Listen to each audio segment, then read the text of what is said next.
Uganda's government said on Monday it was banning live broadcasts of unauthorized protests and violent incidents. It comes ahead of the country's general elections as authorities detained hundreds of opposition supporters. President Yoweri Museveni is seeking to extend his 40-year rule in the January 15 vote. The 81-year-old faces a challenge by pop star turned politician Bobi Wine, who is just over half his age. In the days before Uganda's election, the most important change did not happen on the streets. It happened on screens.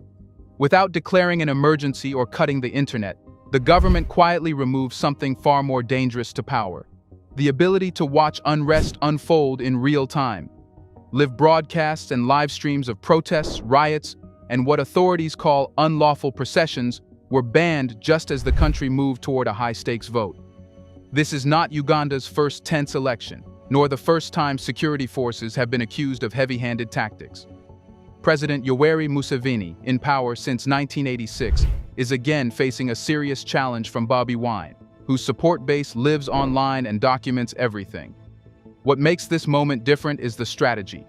Instead of trying to control every protest, the state is controlling when the public is allowed to see them. And in a country where elections are decided as much by perception as by ballots, timing may decide everything. Let's get into it.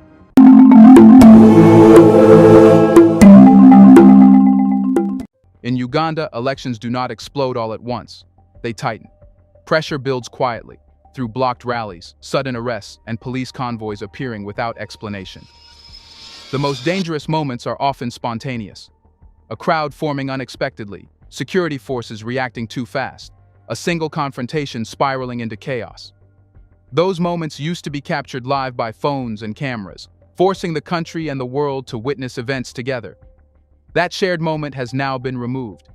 The government's explanation was simple: live coverage could escalate tensions and spread panic. On the surface, it sounds reasonable. But elections are not destabilized by cameras. They are destabilized by what cameras reveal. The ban does not prevent confrontation. It prevents synchronization, the ability for citizens to see, process, and react to events at the same time. Without that, fear becomes private, fragmented, and easier to manage. This is why the decision landed before violence, not after it. Uganda's authorities were not responding to chaos. They were anticipating it. They understand how modern political moments form, not through newspapers the next morning, but through real-time images that ignite emotion before explanations arrive.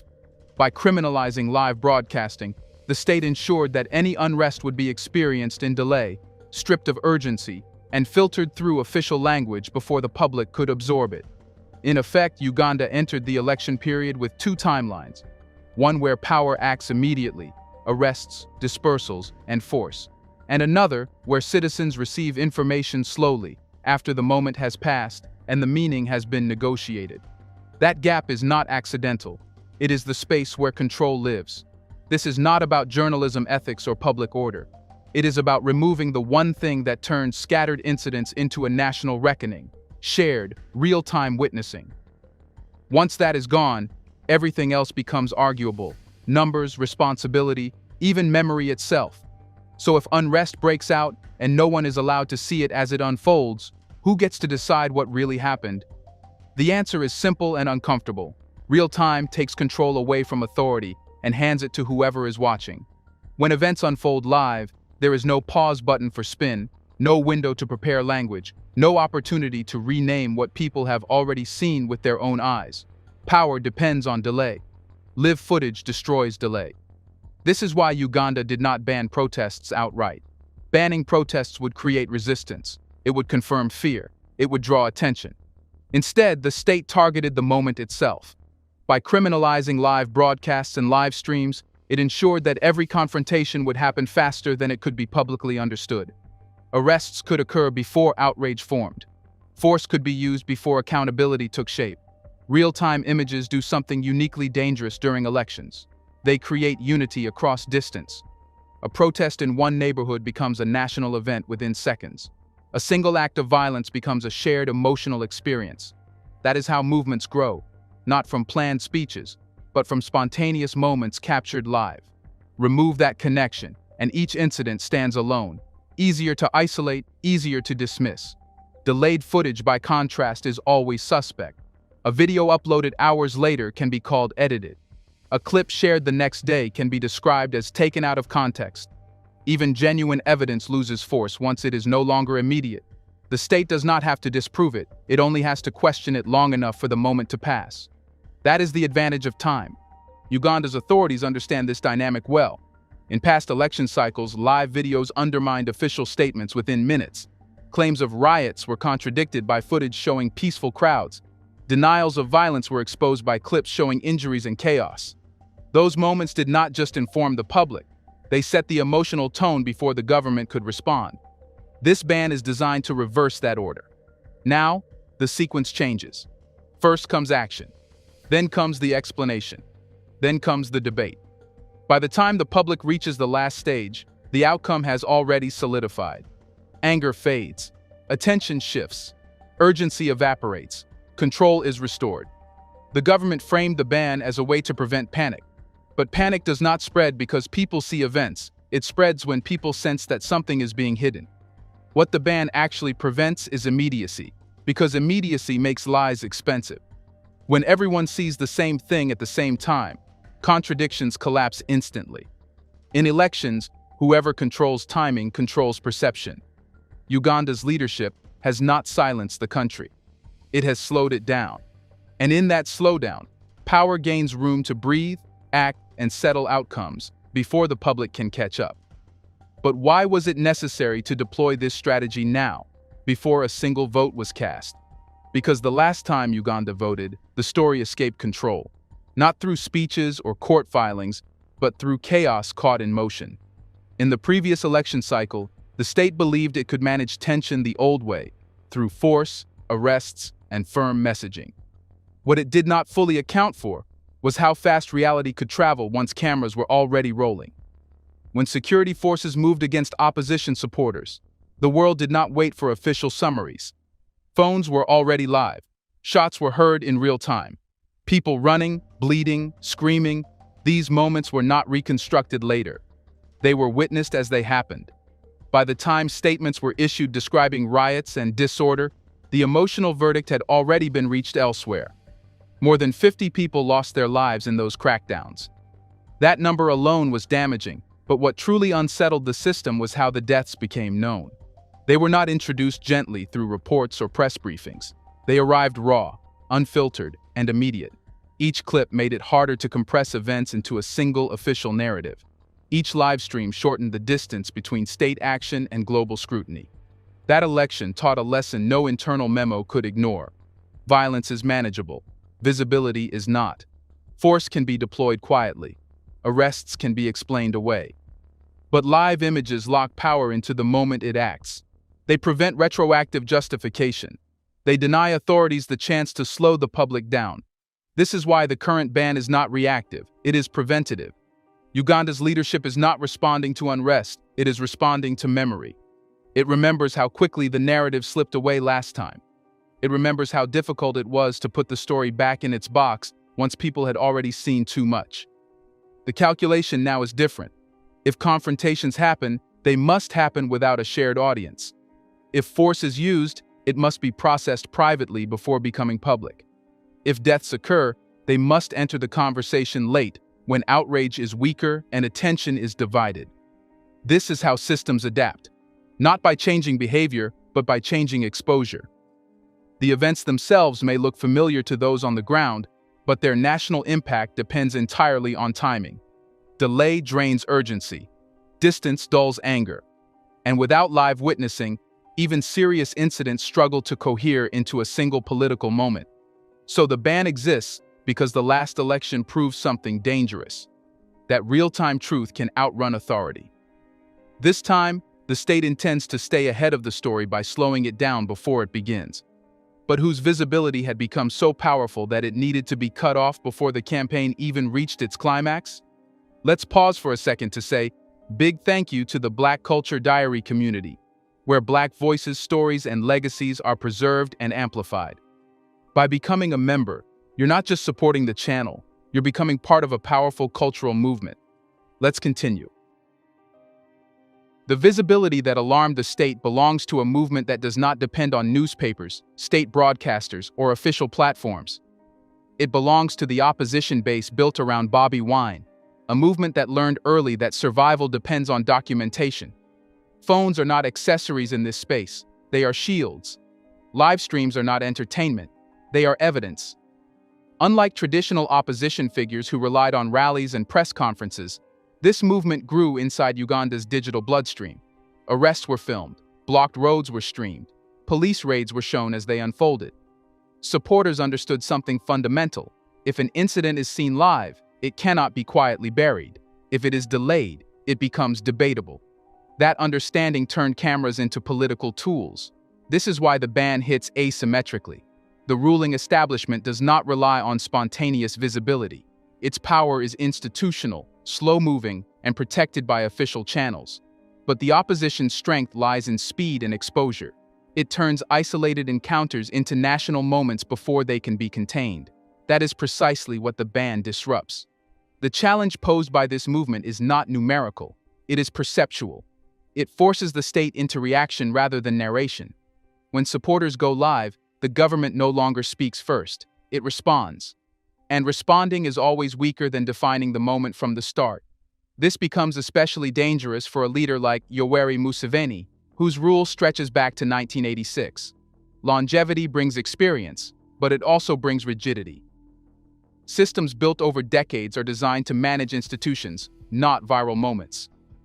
A single live stream can collapse years of carefully managed image building in minutes. The ban, then, is not about preventing unrest. It is about preventing momentum. Movements do not surge because people are angry. They surge because people see others being angry at the same time. Remove that simultaneity and outrage fragments. One arrest feels personal instead of political. One beating feels isolated instead of symbolic. What remains is fear without amplification. And fear without amplification is easier to control. This also explains why the ban arrives alongside intensified pressure on opposition supporters. When arrests happen quietly, when intimidation occurs off-camera, when rallies are disrupted before phones can go live, the opposition loses its most effective defense: exposure. Power no longer has to deny abuse. It only has to ensure it is not witnessed in the moment. This is how modern repression works, not through absolute silence, but through delayed truth. The movement is not erased. It is slowed until its emotional force dissipates. But what happens on the ground when pressure increases and there are no live cameras left to hold it in check? Here's a reminder to please like and share the video and subscribe to our channel to watch more videos on Black culture, history, civilization, and identity. Let's continue now. It turns into something quieter, heavier, and far more dangerous. Repression that does not need to explain itself. When live cameras disappear, power no longer has to perform restraint. It only has to act efficiently.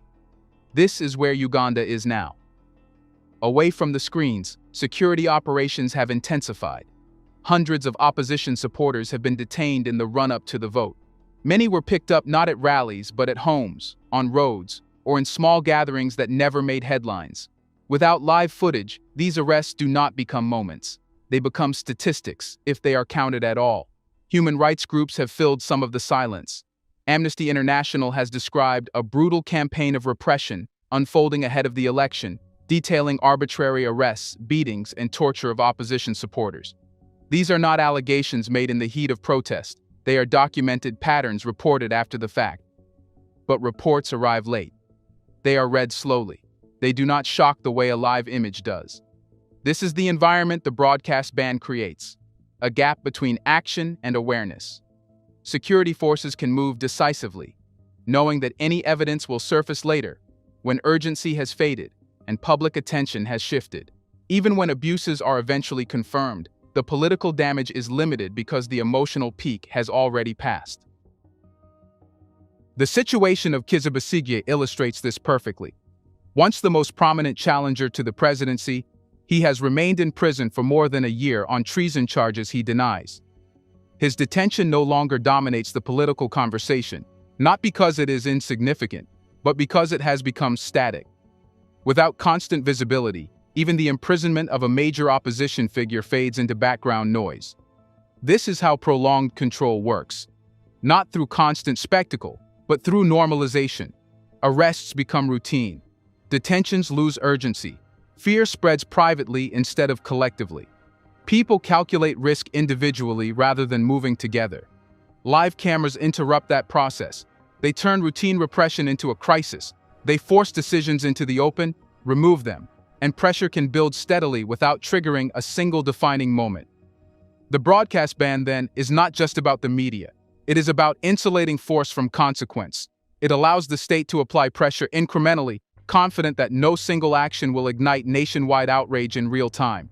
And when fear is individualized and truth arrives late, resistance weakens without ever being formally crushed. So when Election Day finally arrives under these conditions, what kind of outcome does delayed truth actually protect? It protects the kind of outcome that does not need to be defended loudly, only settled quickly. When Election Day arrives under these conditions, the vote happens in public. But everything that gives the vote meaning happens out of sight. People line up, ballots are cast, results are announced, and whatever unrest, resistance, or force accompanies that process is experienced late, in pieces, and without the urgency required to change anything. This is the final function of the broadcast ban. It separates decision from reaction. By the time citizens, courts, or the international community begin debating what happened, the political reality has already hardened. Winners are sworn in. Institutions move forward. Attention drifts. The moment where pressure could have altered the course is gone. Delayed truth does not need to be false to be ineffective. Even accurate information loses power when it arrives after outcomes are locked in. A report published days later cannot mobilize crowds the way a live stream can. A confirmed abuse documented weeks later cannot rewind an election. The system does not rely on erasing evidence. It relies on exhausting it. This is why the ban matters more than any single arrest or clash. It reshapes the entire rhythm of political accountability. Instead of events producing immediate consequences, consequences are postponed until they no longer threaten stability. Outrage becomes academic. Grief becomes statistical. Responsibility becomes blurred.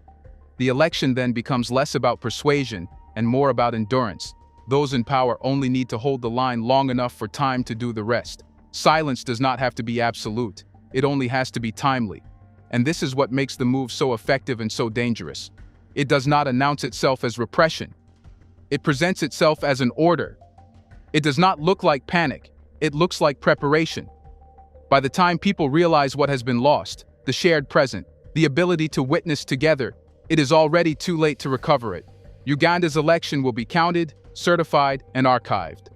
But the moments that defined it may never exist as moments at all, only as delayed fragments, argued over long after their political weight has evaporated. That is not an accident. It is designed.